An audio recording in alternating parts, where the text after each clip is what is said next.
င်းကျင်လို့ပဲပေရဆရာစီသွားပြီးတော့မမေးဘူးလားမေးတယ်နော်ပေရဆရာဟွာလေးလုံးလိုက်ပါတော့လောကံကောင်းကျင်လို့မဟုတ်လားအခုဦးဇင်းတို့တရားတော်မတွေမြတ်စွာဘုရားဟောထားတဲ့ရခဲ့ခြင်းတရား၄ပါးကိုရနေကြတာဒီလည်းပဲဦးဇင်းတို့တရားတော်မတွေကံကောင်းနေတယ်နော်ရခဲ့ခြင်းတရား၄ပါးကဘာတွေလဲဆိုလို့ရှိရင်စိတ်နံပါတ်လူဘဝရဖို့ဆိုတာမခဲရင်မူလားခဲရင်နဲ့စိတ်နံပါတ်အဲ့ဒီခဲရင်နဲ့လူဘဝကိုဦးဇင်းတို့တရားတော်မတွေရနေတာဒီကံကောင်းလို့လားကံဆိုးလို့လား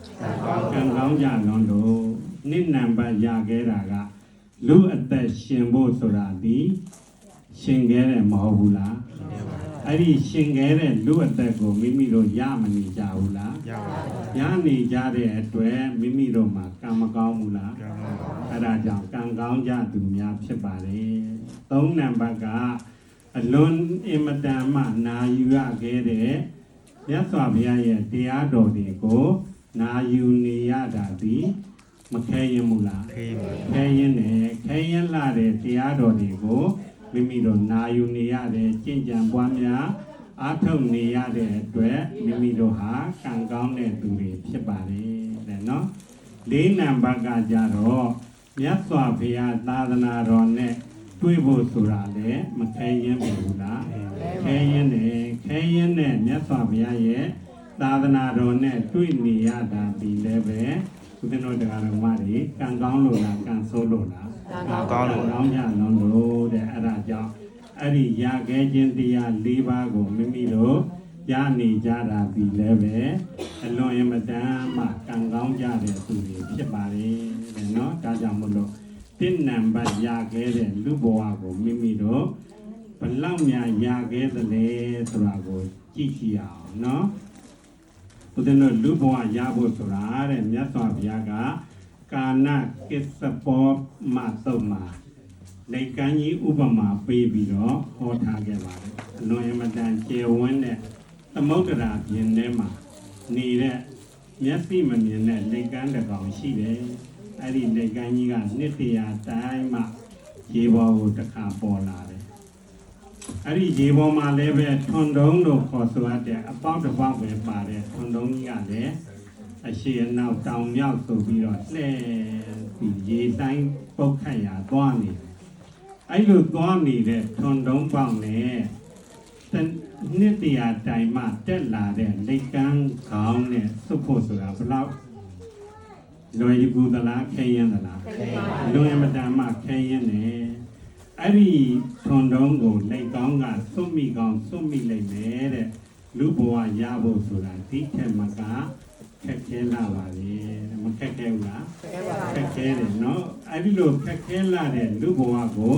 မိမိတို့ရနေကြတာဒီကံကောင်းလို့လားကံဆိုးလို့လားကံကောင်းကြလုံးလို့တဲ့နော်အဲ့ဒါကြောင့်ရခဲ့လာတဲ့လူဘဝမိမိတို့ရနေတဲ့အချိန်မှာတန်ဖိုးရှိတဲ့လူဖြစ်ဖို့မလိုဘူးလားလိုပါတယ်နော်လိုတယ်အဲ့ဒါကြောင့်မလို့တန်ဖိုးရှိတဲ့လူဖြစ်အောင်မိမိတို့ကြိုးစားအားထုတ်ကြရမယ်အလွန်အမတန်မှရခဲ့လာတဲ့လူဘဝကိုမိမိတို့ရနေကြတယ်ရနေတဲ့ဘဝမှာမိမိတို့တန်ဖိုးရှိတဲ့လူဖြစ်အောင်နေမှသာလျင်တန်ဖိုးရှိတဲ့လူဘဝလူဖြစ်ရကြနှက်လိုက်မယ်အဲ့ဒီလိုမဟုတ်ဘဲနဲ့အိမ်လိုက်စားလိုက်ကြော်လိုက်ပါလိုက်တာနေရင်တော့အဲ့ဒီလူကဘယ်လိုလူဖြစ်သွားမလို့လူတရိษံနဲ့တရိษံနဲ့ဘာထူးတော့မလဲစဉ်းစားကြည့်လေတရိษံနေဘာလို့တော့အိမ်မယ်စားမယ်ပျော်ပါမယ်ကာမဂုဏ်ခံစားပျော်ပါမယ်အဲ့ဒီ၃ခုကိုတရိษံနေမလုပ်ဘူးလားလုပ်တယ်လူတွေရောမလုပ်ဘူးလားလုပ်တာပဲသို့တော်လည်းပဲလူတွေကတရိษံနဲ့အသိဉာဏ်မကျွယ်ဘူးလားကျွယ်တဲ့အတွက်ဒီ၃ပါးပဲလုပ်နေရင်တော့တဲ့မြတ်စွာဘုရားကဝိမာနဝိတုမှာလူတရိษံပဲဖြစ်လိမ့်မယ်တဲ့ကိုတွေကလူတရိษံဖြစ်လို့ဖြစ်ပါမလားမဖြစ်ဘူးမိမိတို့မှာအသိပညာတွေအတတ်ပညာတွေအကုန်လုံးပြည့်ပြည့်စုံစုံရှိနေတာဖြစ်တဲ့အတွက်တရိษံလောက်ပဲအိမ်လိုက်စားလိုက်ကာမဂုဏ်ပျော်ပါပြီးတော့နေလိုက်လို့ရှိရင်တော့အဲ့ဒီလူတွေဟာလူတရိษံပဲဖြစ်လိမ့်မယ်တဲ့ လူထဲလူနဲ့တရိษံဘာထူးကြတယ်လဲဆိုလို့ရှိရင်တဲ့လူမာတိလအာစာရနဲ့ညာနာကျေးဇူးဂုဏ်သာထူးခဲ့ဆိုပြီးတော့မဂ္ဂဒေဝဆရာတော်ကြီးကမိန့်ကြားခဲ့ပါတယ်အဲ့တော့လူကလူမာတိလအကျင့်တိလပြည့်စုံကြရမယ်နော်အောက်ထစ်ဆုံးအဖြစ်၅ပါးတိလတော့လုံခြုံအောင်နေဖို့မလိုဘူးလားလိုတာပေါ့နော်၅ပါးတိလပြည့်စုံအောင်နေမှသာလျှင်မိမိတို့ကပြိဿံတဲ့ထူးခြားပြီးတော့မိမိတို့ဟာလူတန်ဖိုးရှိတဲ့လူဖြစ်မှာပေါ့နော်အဲ့တော့၅ပါးတိလကိုမိမိတို့လုံခြုံအောင်စောင့်ထိန်ရမယ်သူတစ်ပါးအတမတတ်ရဘူးသူတစ်ပါးဥစ္စာမခိုးရဘူးသူတစ်ပါးအိမ်ယာမပြစ်မှားရဘူးမှုသားလိန်ညာမပြောဆိုရဘူးအရက်သေးတာမူရက်သေးဝါးတွေမသုံးဆောင်ရဘူးဆိုတာကိုမိမိတို့အသက်ရှင်နေတဲ့၍ဒီတိလကိုလုံခြုံအောင်ထိန်ဖို့မလိုဘူးလား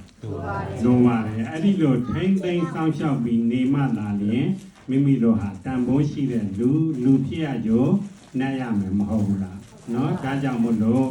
၅ပါးတိလကိုလုံခြုံအောင်ထိန်သိမ်းပါတဲ့အဲ့ဒီတော့တချို့က၅ပါးတိလမလုံခြုံဘူးဆိုပြီးတော့ပြောနေရှိတယ်ပေါ့သို့တော်လည်းပဲမိမိတို့မနက်ကနေထိန်ထားလိုက်ရင်နေ့ညဝင်အိယာဝင်တဲ့အထိတတ်နိုင်တဲ့လုံခြုံအောင်ထိန်သိမ်းအိယာဝင်တဲ့အခါမှာလည်းပဲတစ်ခါထပ်ပြီးတော့၅ပါးတိလယူလိုက်ယူပြီးရင်မနက်မိုးလင်းတဲ့အထိအဲ့ဒီတိလကကိုယ်မှတည်နေတာပေါ့ဘာမှမပေါမကြားတော့ဘူးเนาะအဲ့ဒါကြောင့်တိလကိုလည်းပဲလုံခြုံအောင်စောင့်ထိန်တတ်ရတယ်အဲ့ဒီလိုမျိုးတချို့ဆိုရင်လည်းချိန်ပိုင်းပြီးတော့ထိန်သိမ်းနိုင်ကြတယ်အဲ့ဒါဒီလူဘဝတန်ဖိုးပဲတဲ့เนาะတရိษံတဲ့ထူးခြားတာဒီလူမာတိလဆိုတဲ့အတိုင်း1နံပါတ်တိလကိုလုံခြုံအောင်ထိန်းရမယ်2နံပါတ်အာစာရနဲ့လူဖြစ်လာပြီဆိုလို့ရှိရင်မိမိတို့မှာကျင့်ဝတ်တွေရှိတယ်မိဘလည်းမိဘကျင့်ဝတ်သားသမီးကလည်းသားသမီးကျင့်ဝတ်ဆရာလည်းဆရာသမားကျင့်ဝတ်တပည့်ကလည်းတပည့်ကျင့်ဝတ်အလုံးရှင်ကလည်းအလုံးရှင်ကျင့်ဝတ်အလုံးသမားကလည်းအလုံးသမားကျင့်ဝတ်ဆိုပြီးတော့ကျင့်ဝတ်တွေရှိပါတယ်တဲ့အဲ့ဒီကျင့်ဝတ်တွေကိုလည်းပဲကြေပြောအောင်ကျင့်သုံးနေထိုင်မှသာလျှင်တန်ဖိုးရှိတဲ့လူဖြစ်မယ်တဲ့အဲ့ဒီလိုမှမလုပ်တဲ့လူဆိုရင်လူတရိษံဖြစ်သွားမှာပေါ့တဲ့နော်ဒါကြောင့်မို့လို့မိမိတို့အခုလိုတန်ဖိုးရှိတဲ့လူဖြစ်ဖို့ရာအတွက်မိမိတို့ကျင့်သုံးရမယ်ကျင့်ဝတ်တရားတွေကိုလည်းပဲကျင့်သုံးပြီးတော့နေကြရမယ်အဲ့ဒါမှသာလျှင်တရိษံတဲ့ထူးခြားတဲ့တန်ဖိုးရှိတဲ့လူဖြစ်မယ်တဲ့နော်ပြီးတော့ကြတာ3နံပါတ်ကညာနာကျေးဇူးဂုဏ်သာထူးခဲ့ဆိုတဲ့အတိုင်းအသိဉာဏ်ပညာမိမိတို့မှာရှိကြရမယ်ရှိမှသာလျှင်မိမိတို့ဟာလူဖြစ်ရကြနတ်မယ်တန်ဖိုးရှိတဲ့လူဖြစ်ရမယ်တဲ့နော်အဲ့ဒီတော့လူဆိုတာကိုကြည့်လိုက်လို့ရှိရင်အကုသိုလ်လားကုသိုလ်လားခွဲခြားသိမှလူခေါ်သည်တဲ့လူရဲ့လို့ဖြစ်လာလို့ရှိရင်ဒါကတော့မကောင်းမှုအကုသိုလ်ပဲဒါကတော့ကောင်းမှုကုသိုလ်ပဲလို့ခွဲခြားသိဖို့မလိုအပ်ဘူးလားလိုအပ်တာပေါ့အဲ့ဒါမှသာလျှင်မြင့်မြတ်တဲ့လူဖြစ်မှာပေါ့နော်ဒါကြောင့်မို့လို့အကုသိုလ်ကိုအကုသိုလ်မှန်ပြီးရှောင်ကျင်ရမယ်ကုသိုလ်ကိုကုသိုလ်မှန်သိရင်တိုးပွားအောင်ကြိုးစားပြီးတော့အားထုတ်ကြရမယ်အဲ့ဒါမှသာလျှင်မိမိတို့လူဖြစ်ရကြနတ်မှာပေါ့တဲ့နော်ပြီးတော့ကောင်းတာပြုကကောင်းကျိုးရာခွဲခြားသိမှလူခေါ်သည်မကောင်းတာပြုကမကောင်းကျိုးရာခွဲခြားသိမှလူခေါ်သည်တဲ့ကာရဏကာရဏီမနတိဇာနာတိတိမနုဿောဆိုတဲ့အတိုင်းအကြောင်းအကျိုးကိုသိရတယ်ဒီအကြောင်းကိုလုံးရင်တော့ဒီအကျိုးဖြစ်မယ်ဆိုတာသိဖို့မလိုအပ်ဘူးလားလိုအပ်တာပေါ့လိုအပ်လို့ရှိရင်ဒါမကောင်းဘူးအကြောင်းမကောင်းရင်အကျိုးမကောင်းဘူးအကြောင်းကောင်းမှအကျိုးကောင်းမယ်အဲ့ဒါကြောင့်အဲ့ဒီလိုအကြောင်းအကျိုးကိုလည်းပဲမိမိတို့သိကြရမယ်အဲ့ဒါမှသာလျှင်မိမိတို့လွန်မတန်ရခဲ့တဲ့လူဘဝကိုရနေကြတာဒီတန်ဖိုးရှိတဲ့လူဖြစ်မယ်တဲ့နော်နောက်တစ်ခုကကြတော့မြင့်မြတ်စိတ်ထားရှိသူအားစိတ်ထားကောင်းမှလူခေါ်သည်တဲ့လူမှန်လို့ရှိရင် မြင့်မြတ်တဲ့စိတ်ထားရှိဖို့မလိုအပ်ဘူးလားလိုအပ်တယ်နော်ဘယ်နေရာမှာဆိုမြင့်မြတ်တဲ့စိတ်ထားထားပြီးတော့နေထိုင်သွားလို့ရှိရင်အဲ့ဒီပုံကိုယ်တွေကအောင်မြင်တာကြီးပွားတာတိုးတက်တာပဲတဲ့အဲ့ဒါကြောင့်စိတ်ထားမြင့်မြတ်ဖို့မလိုအပ်ဘူးလားလိုအပ်ကြတယ်အဲ့ဒါကြောင့်ညာနာကျေးဇူးဂုဏ်သာထူးခဲ့ဆိုတဲ့အတိုင်းမိမိတို့ဟာလူဖြစ်တဲ့အတွက်လူတန်ဖိုးရှိတဲ့လူဖြစ်ဖို့မလိုအပ်ဘူးလားလိုအပ်တဲ့အတွက်မိမိတို့ဟာလူဘဝကိုအလွန်မတန်ရခဲ့လာတဲ့လူဘဝကိုရနေကြပြီရနေတဲ့အတွက်လူရဲ့တန်ဖိုးရှိတဲ့လူဖြစ်အောင်မိမိတို့ကြိုးစားအားထုတ်ဖို့လိုအပ်ပါတယ်တဲ့အဲ့ဒါကြောင့်အဲ့ဒါလေးကိုလိုက်ပြီးတော့ဆိုအောင်လူဖြစ်ဖို့ဆိုလူဘဝကိုရဖို့ဆိုနှုံကိုခွဲရင်သည်လူဖြစ်နေရဒုဘဝမောချကံကောင်းသည်လူဘဝကိုရဖို့ဆိုနှုံကိုခဲရင်သည်လူဖြစ်နေရဒုဘဝမောချကံကောင်းသည်အဲ့ဒီလိုရခဲ့လာတဲ့လူဘဝကိုမိမိတို့ရနေတဲ့အခါမှာတန်ဖိုးရှိတဲ့လူဖြစ်အောင်ကြိုးစားအားထုတ်ကြဖို့တိုက်တွန်းပါတယ်ဒီနံပါတ်အနေနဲ့နော်နှစ်နံပါတ်ကကြတော့လူအသက်ရှင်ဖို့ဆိုတာမခဲရင်ဘူးလားခဲရင်ကြတယ်ခုခေတ်ကာလပို့ပြီးတော့မထင်ရှားဘူးလားထင်ရှားတယ်နော်ဦးဇင်းတို့လောကမှာကြီးလိုက်လို့ရှိရင်ဟိုနားလေးပြင်လဲတဘာဝဘေးဒဏ်ကြောင့်တေကြစစ်ဘေးဒဏ်ကြောင့်တေကြ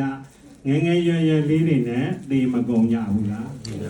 အလွန်အမတန်မှအသက်ရှင်ဖို့မခဲရင်ပေဘူးလားခဲရင်လာတယ်တဲ့နော်ခဲရင်လာတဲ့မိမိတို့လူအသက်ရှင်ခြင်းကိုမိမိတို့ရနေကြတာဒီကံကောင်းလို့လားကံဆိုးလို့လားကံကောင်းကြလို့မိမိတို့မှာအသက်ရှင်ခြင်းကိုမိမိတို့ရနေကြတယ်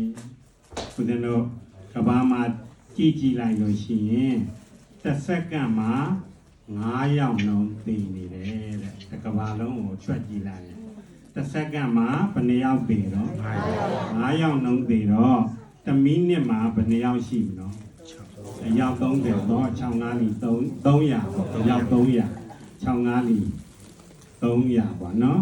အဲ့ဒါဆိုတော့1မိနစ်မှာ300သိနေတယ်တနာရီမှာ1008,000သိနေတယ်တနေ့24နာရီမှာကြီးလိုက်လို့ရှိရင်တကဘာလုံးမှာရေတွက်ကြီးလိုက်ရင်4,320,000ရှိတယ်တနေ့သိသွားတာဘယ်လောက်များတော့နော်အဲ့ဒီထဲမှာမိမိတို့မပါသေးတာဒီကံကောင်းလို့လားကံဆိုးလို့လားကံ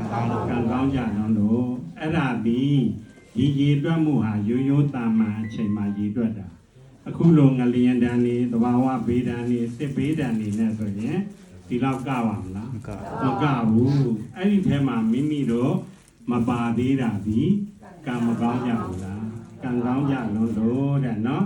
အဲ့ဒါကြောင့်မြတ်စွာဘုရားကအာရကတုံမှာဟောထားတာလေးရှိပါတယ်မနုဿာနံလူတို့ဤဇီဝိတံအသက်သည်အပကံနေပါလှပြီပရိဒံတိုတောင်းလှပြီလဟုကံဖြစ်ချင်းချုပ်ချင်းလျင်မြန်လှပြီဘဟုဒုက္ခံများသောဆင်းရဲခြင်းရှိပြီဘဟုပါယတံများသောညိုညင်ပင်ပန်းခြင်းရှိပေ၏တဲ့လူဘဝမှာကြည်လိုက်လို့ရှိရင်လူအသက်ဟာအလွန်တိုတောင်းတယ်ဦးဇင်းတို့တရားတော်မှကြည်ပေါ်တချို့မိမိတို့နဲ့ရွယ်လူလေးတွေမထင်မှတ်ဖဲနဲ့သေသွားကြတယ်တချို့ဆိုလို့ရှိရင်မွေးတော့မမွေးသေးဘူးမိဝမ်းတွေကထွက်တာနဲ့ပဲသေသွားကြတယ်အဲ့ဒီတော့အသက်ဟာဘလောက်တိုတောင်းတယ်လဲဦးဇင်းတို့တရားတော်မှကြည်လိုက်ပါနော်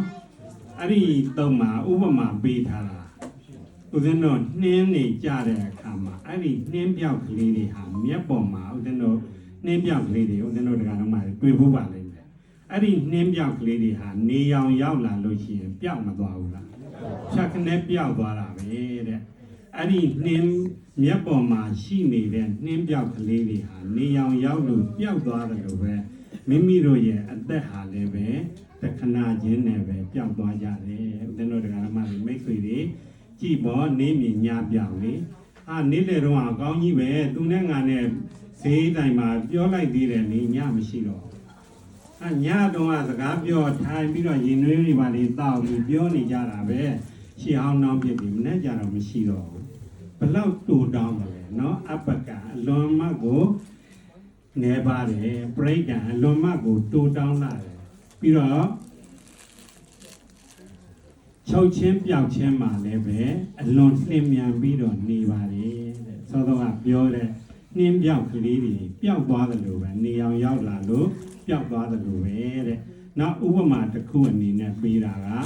မိုးကြီးတွေတဲထန်ပြီးတော့ရွာတဲ့အချိန်မှာဦးဇင်းတို့တသက်မိတ်အောက်ကနေပြီးတော့အောက်ရေပွက်ကလေးကိုကြည့်ရေသက်တွေကျလာရင်ပလုံနဲ့ပူစီပေါင်းလေးတွေထွက်လာတယ်ဟုတ်လားအဲ့ဒီပူစီပေါင်းလေးတွေကလည်းအပေါ်ကကျလာတဲ့ရေပေါက်ကလေးထွက်လာပူစီပေါင်းလေးဖြစ်လာလိုက်ပြီးပျောက်သွားလိုက်ထွက်လာပျောက်သွားလိုက်အဲ့ဒီလောက်အထိမြန်ဆန်တယ်လို့ပဲမိမိတို့ရဲ့အသက်ဟာလည်းပဲအလွန်ရမတန်မှမြန်ဆန်လွန်းပါတယ်တူတောင်းလွန်းပါတယ်တဲ့နော်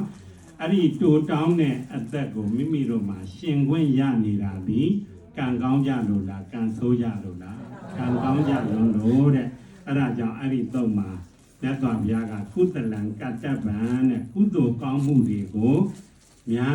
ပြုလိုက်ကြသမ်းမှာဗြဟ္မစရိယံစရိတဗံတဲ့မြတ်သောအကျင့်တွေကိုများကြီးမြန်ကြီးကျင့်ပြီးတော့သူတော်ကောင်းတွေဖြစ်အောင်ကြိုးစားအားထုတ်လိုက်ကြသမ်းပါဆိုပြီးတော့မှာကြားတော်မူခဲ့တယ်အဲ့ဒီတော့ဦးဇင်းတို့အသက်ဟာအလွန်အမတန်မှတူတောင်းလာတယ်ဖြစ်ဖို့ပြတ်ဖို့ဆိုတာ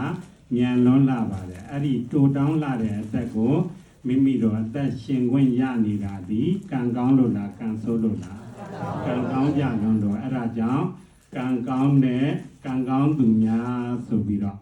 ဦးဇင်းတို့တရားတော်ကိုပြောထားသလိုပါပဲဦးဇင်းတို့တရားတော်မတွေကကံကောင်းကြသူများဖြစ်ကြပါတယ်တဲ့နော်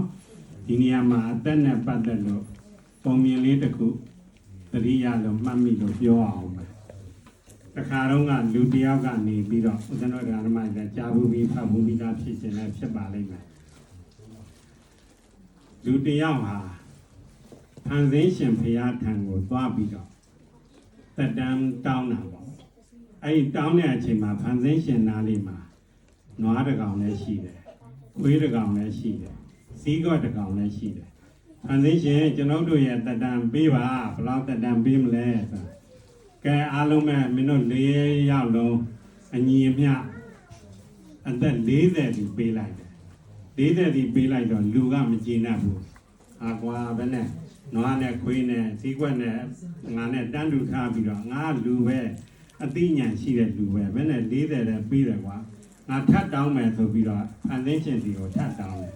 တောင်းတဲ့အခါကျတော့ဖန်ဆင်းရှင်ကဒါတော့အညီမျှပေးပြီးပြီပဲဆိုတော့နွားကြားသွားတော့ရတယ်အကိုကြီးကျွန်တော်စီကအသက်20လောက်မျှယူပါလားကျွန်တော်မှလူတွေခိုင်းသမျှလုံနေရလို့ပင်ပန်းလွန်းလို့ကျွန်တော်အသက်20တူတူပဲနေပါမယ်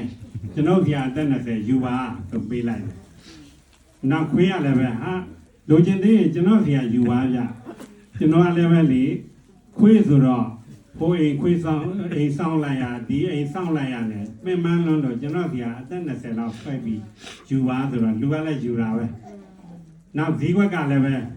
ငါးကြီးကလည်းအသက်20ယူပါဆိုတော့ယူလိုက်တာလူသက်တမ်းဘယ်လောက်ရှိသွားတော့100ရှိသွားတယ်100ရှိသွားတော့လူအသက်40ကတော့ဦးဇင်းတို့ပညာသင်ကြားတာနဲ့ဗာနဲ့မိမိတို့ကြိုးစားအားထုတ်လိုက်တာလူဘဝသက်တမ်း40ကုန်သွားတယ်နောက်ပဲသက်တမ်းရောက်သွားတော့နွားသက်တမ်းရောက်သွားနွားပြီးတဲ့သက်တမ်းရောက်သွားတော့40ကနေ60ဆိုတော့ဦးဇင်းတို့တရားတော်မတွေနွားလို့မယုံအောင်လားသားတွေသမီးတွေရအိမ်အောင်တွေကြနွားဘဝရောက်နေပြီးတော့ယုံရတာဒါကိုယ့်အကိုသုံးသပ်ကြည့်ပေါ့နော်အတော်လေးတိုက်ခိုင်ပါတယ်နော်အဲ့ဒီလို40ကနေ60ကျတော့အဲ့ဒီလိုမျိုးယုံစုတောင်းပြီးတော့ထားလိုက်တာ60ကနေ80ကျတော့ခွဲပြီးတဲ့အသက်20ရောက်လာဘူးလားရောက်လာတော့60ကနေ80ဆိုတော့ကျတော့အမေနီးလေးထိန်းလိုက်ပါအောင်ထိန်းအိမ်နေခဲ့ပါအောင်နေလိုက်စောင့်လိုက်ပါအောင်ဆိုလဲစောင့်လိုက်အောင် အိမ်ဆောင်ကြီးဖြစ်မနေဘူးလားဖြစ်နေတယ်နော်မိမိတို့ပဲတက်တန်းရောက်ပြီးတော့ကြည်နော်အဲ့ဒါဆိုတော့ကြတော့60ကနေ80မှာခွေးတက်တန်းရောက်နေတော့အိမ်ဆောင်ဘဝရီတိုင်ယာလည်းသွားပြီလေဘယ်နေရာမှအရာမသွင်းတော့ဘူးအဖေအမေစောင့်လိုက်ပါအောင်ညီလေးထိန်းလိုက်ပါအောင်နဲ့ပတိလေးချပြီးတော့ညီတွေမနေကြရတယ်ဟုတ်လားနော်နောက်80ကနေပြီးတော့100ကြတော့ဈေးကွက်ပေးတဲ့အသက်ရောက်လာတော့အဲ့ဒီကြတော့မကြမ်းမမာဖြစ်ပြီးတော့မျက်လုံးလေးပြူးပြီးတော့ကိုကြီးဒီကြီးသူ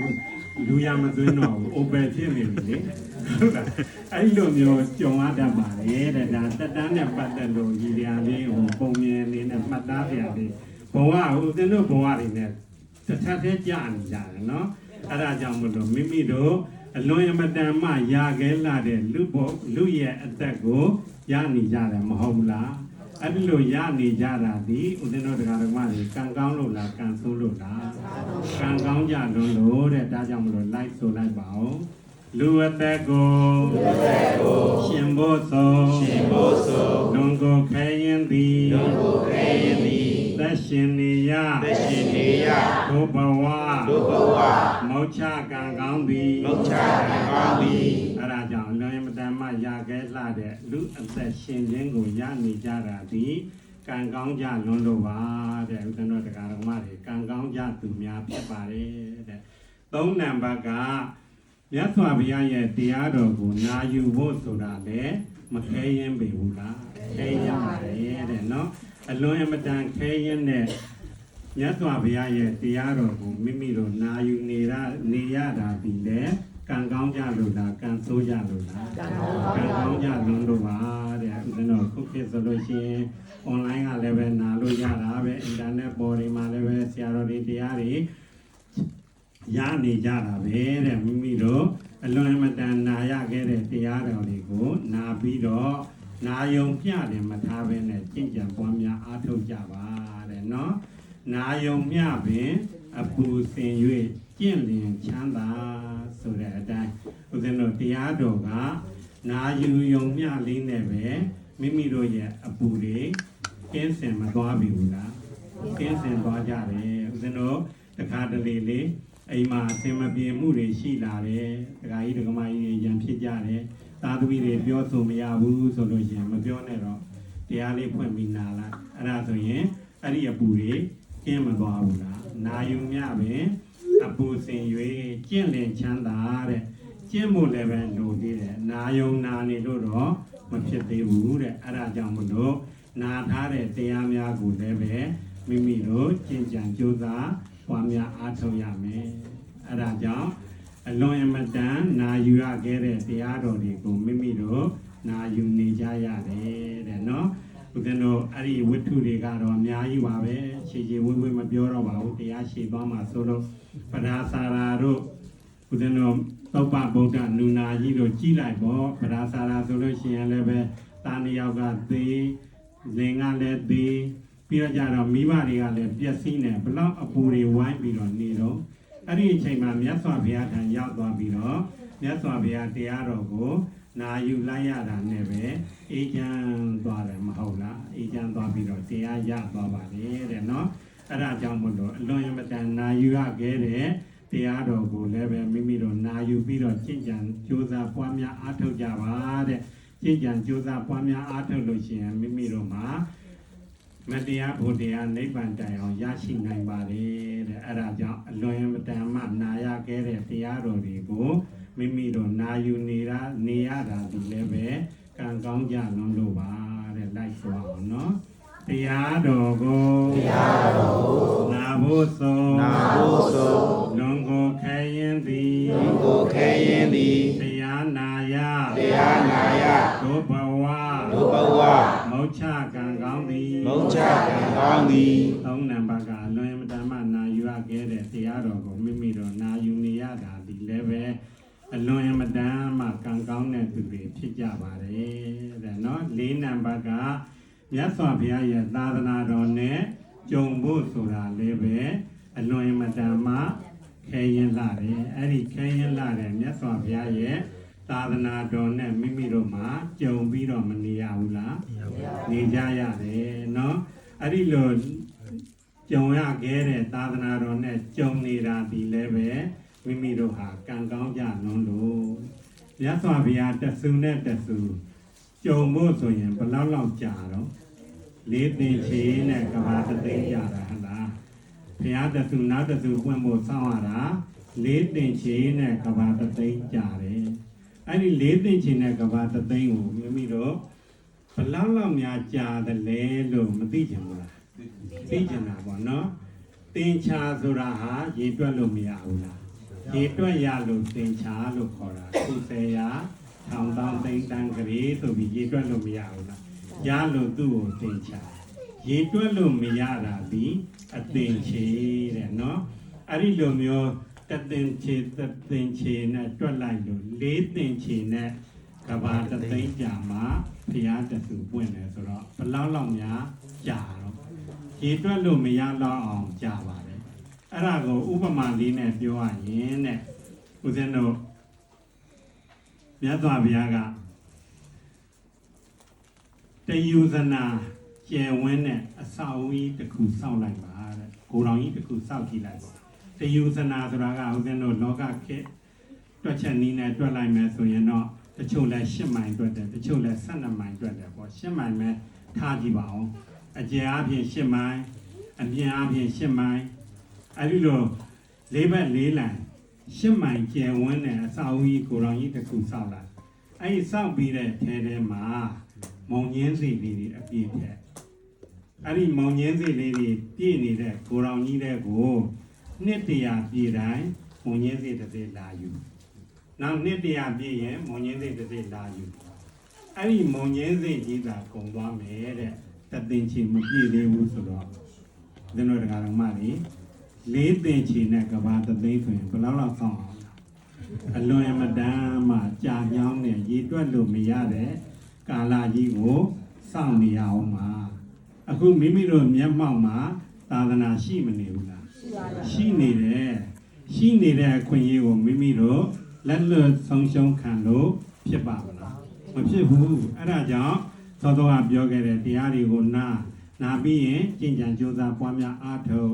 အဲ့ဒါမှသာလေမိမိတို့လူဖြစ်ရယူလည်းနှက်မှာပေါ့နော်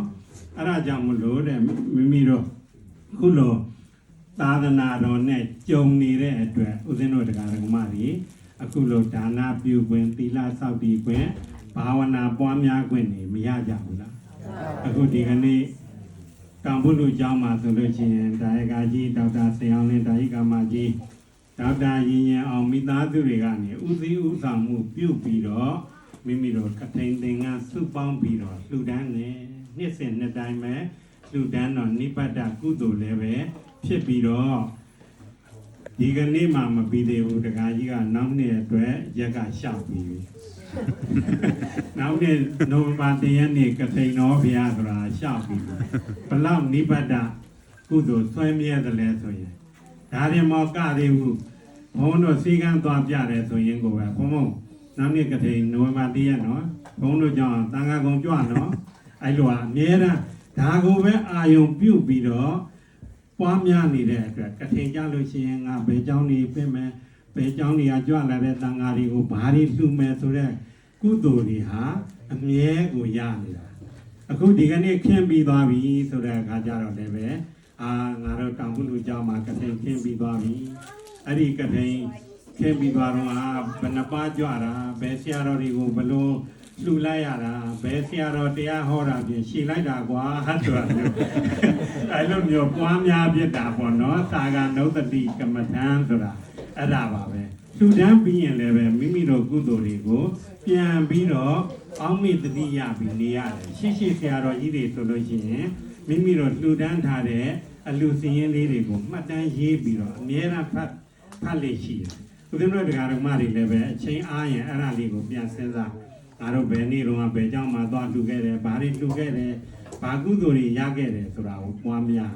စဉ်းစားပြီးတော့နေရမှာအခြားမဟုတ်တာတွေ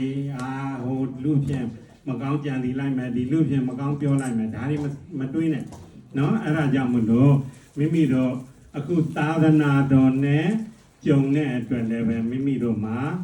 လူတန်းခွင့်ဒါနာပြုခွင့်သီလစောင့်တည်ခွင့်ဘာဝနာပွားများခွင့်တွေရနေကြတယ်တဲ့ဒီအခုလိုကထိန်ခွင့်တစ်ခုဖြစ်ဖို့ဆိုတာလွယ်ရဲ့လားမလွယ်ဘူးနော်သာသနာတော်နဲ့လည်းကြုံအောင်ပါသာသနာတော်နဲ့တော့တို့ကြုံနေပါပြီဆိုပြီးတော့ကိုနေတဲ့အရာမှာလည်းဘုန်းကြီးကျောင်းရှိအောင်ပါဟုတ်လားဘုန်းကြီးကျောင်းမရှိတဲ့စိတ်တွေဆိုရင်ကထိန်ခင်းလို့ရပါမလားမရဘူးအဲ့ဒီဘုန်းကြီးကျောင်းတော့ရှိပါပြီတဲ့အဲ့ဒီဘုန်းကြီးကျောင်းမှာသတင်းသုံးတဲ့ဘုန်းကြီးလည်းရှိအောင်ပါဟိုလိုအခြားလူတွေလို့လှူဒန်းလို့ရတာမဟုတ်ဘူးကထိန်သင်္ကန်းဆိုတာလေအဲ့ဒီသတင်းသုံးပေးတဲ့ဆရာတော်ကလည်းပဲလေဝါမကျိုးမပေါအောင်အဲ့ဒီကျောင်းမှာသတင်းသုံးပေးမှာသူတို့တရားဓမ္မတွေကထိန်ခင်းဝင်ရတာနော်အလွန်အမတန်မှမခဲရင်ပြီဘူးလားခဲရင်တဲ့မိမိတို့ကထိန်ခွင်းခင်းခွင်းကိုရနေကြတယ်အဲ့ဒါကြောင့်ဦးဇင်းတို့တရားဓမ္မတွေဟာကံကောင်းကြသူများဖြစ်ပါလေတဲ့နော်သာသနာတော်နဲ့လည်းကြုံတယ်သာသနာကိုအမိပြုပြီးတော့ဒါနာကောင်းမှုသီလကောင်းမှုဘာဝနာကောင်းမှုတွေပြုခွင့်ရနေကြတယ်တဲ့အဲ့ဒါကြောင့်ဒါလေးလိုက်သွားအောင်သာသနာကိုကြုံဖို့ဆိုနှုံကိုခဲရင်သည်ကြုံတွေ့နေရဒုဘဝမုတ်ချကံကောင်းသည်ကျွန်တော်ဓမ္မတွေအခုလိုသာသနာတော်နဲ့ကြုံနေတဲ့အခါမှာဒါနသီလဘာဝနာတွေကိုကြိုးစားပွားများအားထုတ်ကြပါသောတော့ကအာရကတုံမှာဟောထားတယ်လို့ပဲကုတလံကတ္တပံယမစရိယစရိတ္တပံဆိုတဲ့အတိုင်းကုသိုလ်တွေကိုများများပြုလိုက်ကြသမှာဒါနမှုနဲ့လည်းပဲရောင်ရဲပြီးတော့မနေပါနဲ့သီလကိုလည်းလုံခြုံအောင်ထိန်းကြပါသီလနဲ့လည်းပဲရောင်ရဲပြီးတော့မနေပါနဲ့သမထလို့ခေါ်ဆိုအပ်တဲ့ဘုရားဂုဏ်တော်တရားဂုဏ်တော်သံဃာဂုဏ်တော်တွေပွားပိဋိပဋ္ဌာန်းတွေရုပ်ပတိတွေစိတ်အဲ့ဒါသမထခေါ်တာပေါ့အဲ့ဒီလိုသမထဆိုတဲ့ဘာဝနာတွေကိုလည်းပွားများပေးကြပါဒီတဲ့မှာကအမြင့်မြတ်ဆုံးဖြစ်တဲ့ဘာဝနာကတော့ဝိပဿနာဘာဝနာပါပဲသမထဘာဝနာပွားများသဖြင့်တော့ဇာနေပါရီရပြီးတော့ဗြဟ္မာဘဝအဖြစ်လည်းရမှာမဉ္ဇဉ်ဘုံညာနိဗ္ဗာန်အဖြစ်မရနိုင်ဘူးဝိပဿနာဘာဝနာပွားမှသာလျှင်မဉ္ဇဉ်ဘုံညာနိဗ္ဗာန်အဖြစ်ရရှိနိုင်ပါတယ်တဲ့နော်ဒါကြောင့်မလို့မိမိတို့ဒီအလွန်အမတန်မှကံကောင်းကြတဲ့သူများဖြစ်ကြပါလေတဲ့နော်ဒါကြောင့်မလို့တရားလဲရှည်သွားပြီဆိုတော့ဆိုပြီးတော့ညီကုန်းချောအားလုံးလိုက်ဆိုလိုက်ကြပါတတိတော်တို့သည်ကံကောင်းကြသည်အလျောက်ညနိုင်ခဲ့သောလူဘဝရကိုင်လူဘဝကိုတန်ဖိုးရှိအောင်သုံးပါမည်တတိတော်တို့သည်ကံကောင်းကြသည်အလျောက်ညနိုင်ခဲ့သောလူအသက်ရှင်ကိုင်ထိုလူအသက်ကိုတန်ဖိုးရှိအောင်သုံးပါမည်တတိတော်တို့သည်ကံကောင်းကြသည်အလျောက်ညနိုင်ခဲ့သောတရားနာခြင်းကိုတရားနာကိုင်ထိုတရားတော်ကိုအကျိုးရှိအောင်သုံးပါမည်တတိတော်တို့သည်ကံကောင်းကြသည်အလျောက်ညနိုင်ခဲ့သောသာသနာတော်နှင့်ကြုံကိုင်ထိုသာသနာတော်ကိုအကျိုးရှိအောင်သုံးပါမည်ဒါကြောင့်ဦးဇင်းတို့တရားဓမ္မတွေအလွန်အမတန်မှရနိုင်ခဲ့တဲ့ရခဲ့ခြင်းတရား၄ပါးကိုမိမိတို့ရနေကြတယ်အဲ့ဒီအကြောင်းမိမိတို့ရထားတဲ့လူဘဝဖြစ်ခြင်းလူအသက်ရှင်ခြင်းတရားနာရခြင်းမြတ်စွာဘုရားနဲ့သာသနာတော်နဲ့ကြုံကြိုက်တဲ့အချိန်အခါမှာဒါနကောင်းမှုသီလကောင်းမှုဘာဝနာကောင်းမှုတွေကိုကြိုးစားပွားများအားထုတ်ခြင်းဖြင့် ကံကောင်းကြတဲ့ပုဂ္ဂိုလ်များဖြစ်တယ်လို့အဲ့ဒီကံဒီပေါ်မှာပို့ပြီးတော့ကောင်းအောင်ကံဒီဆင့်ပြီးတော့မြင့်တဲ့မြင့်အောင်ကြိုးစားပွားများအားထုတ်နိုင်ကြသည်တရားဓမ္မအပေါင်းဖြစ်ကြပါစေကုန်သတည်း